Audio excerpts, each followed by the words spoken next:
दोस्तों, अपने देश में हर साल लाखों स्टूडेंट्स फार्मेसी में एडमिशन लेते हैं। बी फार्मेसी करते हैं, डी फार्मेसी करते हैं, फार्म डी करते हैं या फिर एम फार्मेसी में एडमिशन लेते हैं। और साथ ही उनके लिए स्कोप्स खुल जाते हैं, जैसे कि 12वीं आपने पास की, उसके बाद सिर्फ 2 साल का कोर्स है डी फार्मेसी का, और 2 साल का कोर्स करते ही वहां पर कहीं ना कहीं आपका अर्निंग सोर्स शुरू हो जाता है। आप अपनी फार्मेसी की शॉप खोल सकते हैं, आप कहीं पर जॉब कर सकते हैं, नौकरी कर सकते हैं, या फिर और भी बहुत सारे ऑप्शंस आपके लिए खुल जाते हैं। क्योंकि सिर्फ और सिर्फ 2 साल के अंदर, 12वीं पास करते ही 2 साल के अंदर ही कोई ऐसा कोर्स जो करते ही जॉब लग जाए या फिर गारंटीड होगी कम से कम फार्मासिस्ट तो बन ही जाएंगे, वो कोर्स सिर्फ डी फार्मेसी है। और डी फार्मेसी करने के लिए बहुत सारे सवाल आपके दिल में हैं, जैसे कि उसका ड्यूरेशन कितना होता है, एलिजिबिलिटी कितनी होती है, फीस कितनी होती है, एडमिशन का प्रोसेस क्या होगा, अच्छे कॉलेजेस कौन से हैं, एग्जिट टेस्ट होगा कि नहीं, और भी बहुत सारे डाउट जो आपके दिल में हैं। आज मैं उन सभी डाउट्स को क्लियर करने की कोशिश करूंगा अपने इस वीडियो के माध्यम से, और मेरा मानना है कि ये वीडियो देखने के बाद आपके सारे डाउट्स क्लियर हो जाएंगे। दोबारा कोई और वीडियो आपको देखने की जरूरत पड़ेगी नहीं। ज्यादा कुछ जानने के लिए डी फार्मेसी के बारे में दोस्तों बने रहिए हमारे इस वीडियो के साथ। नमस्कार दोस्तों, फिर एक बार स्वागत करता हूं आप सभी का अपने इस यूट्यूब चैनल पर, जिसका नाम है यूनिवर्सिटी इंडिया। मेरा नाम है वीरेंद्र वर्मा। डी फार्मेसी आप करना चाहते हैं, 2024 में आप एडमिशन लेना चाहते हैं डी फार्मेसी में, आपके सभी सवालों के जवाब आपको अभी मिलेंगे। सबसे पहले हम बात कर लेते हैं कि अगर आप डी फार्मेसी में एडमिशन लेना चाहते हैं तो उसकी एलिजिबिलिटी क्या होगी। दोस्तों, एलिजिबिलिटी मतलब कि उसके बिना तो एडमिशन आपका होगा ही नहीं। सबसे पहले तो आपकी 12वीं पास होनी चाहिए। 12वीं पास होनी चाहिए कम से कम 50% मार्क्स के साथ। 45% पर भी कुछ ऑप्शन, मतलब रेयर टू रेयरेस्ट जगह पर ऑप्शंस होते हैं, पर फिर भी आपको बोलूंगा 50% आपके मार्क्स होने चाहिए। अच्छे कॉलेज में आप एडमिशन लेना चाहते हो या यूनिवर्सिटी में एडमिशन लेना चाहते हो, 50% आपके मार्क्स होने चाहिए। साथ ही पीसीबी से करो चाहे आप पीसीएम से करो, मतलब कि फिजिक्स केमिस्ट्री मैथ करो या फिजिक्स केमिस्ट्री बायो करो, आपका एडमिशन हो जाएगा। यही इसकी एलिजिबिलिटी है। 12वीं पास हो किसी भी रिकॉग्नाइज्ड बोर्ड से, 50% मार्क्स हो, पीसीबी या पीसीएम, आपका एडमिशन हो जाएगा। दोस्तों, आप किसी भी यूनिवर्सिटी के कोई भी डॉक्यूमेंट्स वेरीफाई करवाना चाहते हैं, वेरिफिकेशन के काफी सारे प्रोसेस होते हैं, पर जैसा मैं हमेशा अपनी वीडियोस के माध्यम से बोलता हूं कि आरटीआई एक बहुत अच्छा ऑप्शन होता है। गवर्नमेंट प्रोसेस के थ्रू आपके डॉक्यूमेंट्स वेरीफाई हो जाते हैं। फिर भी आप चाहे तो सीधा यूनिवर्सिटी से ही वेरीफाई करवा सकते हैं। यूनिवर्सिटीज अपनी वेबसाइट पर डिटेल डाल के रखती हैं, या फिर आरटीआई लगवाएं, इसमें हम आपकी मदद कर सकते हैं। और अगर कोई भी डॉक्यूमेंट किसी भी यूनिवर्सिटी से आपने लिए हैं, अब फर्दर डॉक्यूमेंट्स आप निकालना चाहते हैं, माइग्रेशन डिग्री, एलओआर, ट्रांसक्रिप्ट, कुछ भी निकालना चाहते हैं और आप यूनिवर्सिटी से बहुत दूर हैं, आप हेल्पिंग हैंड चाहते हैं, तो हो सकता है इसमें भी हम आपकी कोई मदद कर सके।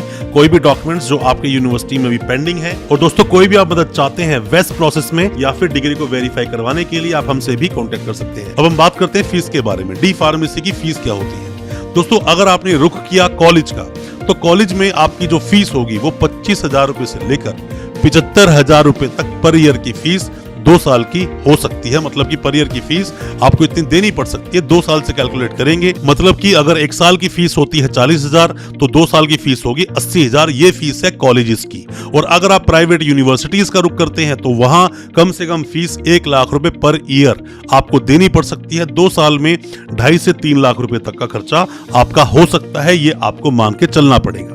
अब हम बात करते हैं ड्यूरेशन की। ड्यूरेशन कितना होता है, कितने साल का ये कोर्स है। दोस्तों, ये कोर्स होता है टोटल ही 2 साल का।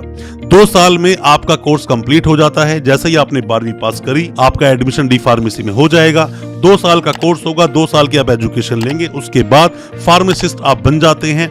शॉप आप अपनी खोल सकते हैं और साथ ही कहीं नौकरी भी आप कर सकते हैं। वो डिपेंड आप पर करता है कि आप उसके बाद क्या करना चाहते हैं। सारे ऑप्शंस आपके लिए खुल जाते हैं।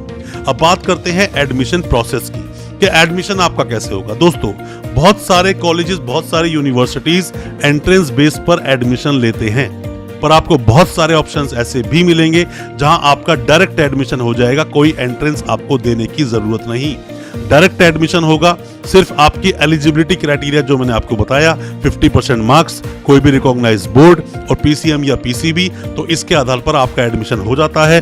डायरेक्ट एडमिशन हो जाएगा, एंट्रेंस देने की जरूरत आपको पड़ेगी नहीं। और साथ ही मैं एक बात और आपको बता दूं कि अब 2024 में आप अगर एडमिशन लेने की सोच रहे हो डी फार्मेसी में, तो एग्जिट टेस्ट मैंडेटरी हो गया है। मतलब कि पहले क्या होता था कि किसी भी स्टूडेंट ने 12वीं के बाद डी फार्मेसी कर ली, उसको नॉलेज है या नहीं है, वो कॉलेज गया या नहीं गया, किताबें उसने पढ़ी या नहीं पढ़ी, उसको लाइसेंस मिल जाया करता था, सिर्फ उसकी डी फार्मेसी कंप्लीट होनी चाहिए। बट अब ऐसा नहीं होता। अब क्या होता है कि आपको एग्जिट टेस्ट देना पड़ेगा, मतलब कि एक तरह का ये एंट्रेंस टेस्ट है कि किस तरह से आपने डी फार्मेसी की, उसके बारे में हमें कुछ बताओ, उसके बाद ही आपको लाइसेंस मिलेगा। ऐसे आपको लाइसेंस नहीं मिलेगा तो वो आपके लिए अब जरूरी हो गया है। अब हम बात करते हैं बेस्ट कॉलेज की। दोस्तों होता क्या है कि आप या तो कॉलेजेस में एडमिशन लो या यूनिवर्सिटीज में एडमिशन लो, दोनों में से ही कहीं भी एडमिशन लो, पहले कोशिश करो कि गवर्नमेंट कॉलेजेस में आपका नाम आए या फिर गवर्नमेंट यूनिवर्सिटीज में आपका नाम आए, गवर्नमेंट संस्थान से आप कर पाए। सरकारी संस्थान से करते हो तो ज्यादा सवाल या निशान आप पर खड़े होते नहीं है, ज्यादा सवाल आपसे पूछे जाएंगे नहीं, ज्यादा जवाब आपको देने की जरूरत है नहीं।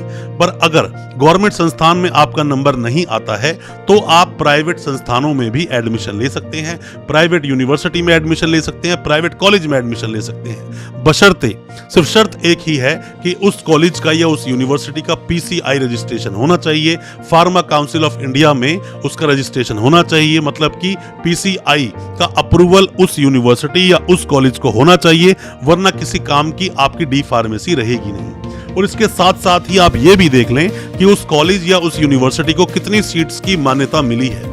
ऐसा ना हो कि 60 सीट की मान्यता है और एडमिशन ले लिए 600। ऐसा पहले होता था, 2-4 साल पहले बहुत सारी प्राइवेट यूनिवर्सिटीज ने ऐसे स्कैम किए हैं। तो इन स्कैमों से बचने के लिए आपको ये सब देखना पड़ेगा। अगर आप ये सब देख लेंगे तो मेरा मानना है प्रॉब्लम आपके साथ होगी नहीं। साथ में ही जिस भी कॉलेज में एडमिशन ले रहे हो, जिस भी यूनिवर्सिटी में एडमिशन ले रहे हो, उसमें आप लैब्स भी चेक करें। लैब्स का होना जरूरी है, वरना प्रैक्टिकल आप सीखोगे कैसे, किस तरह से मेडिसिन को पढ़ाया जाता है, ये आपको पता होना चाहिए।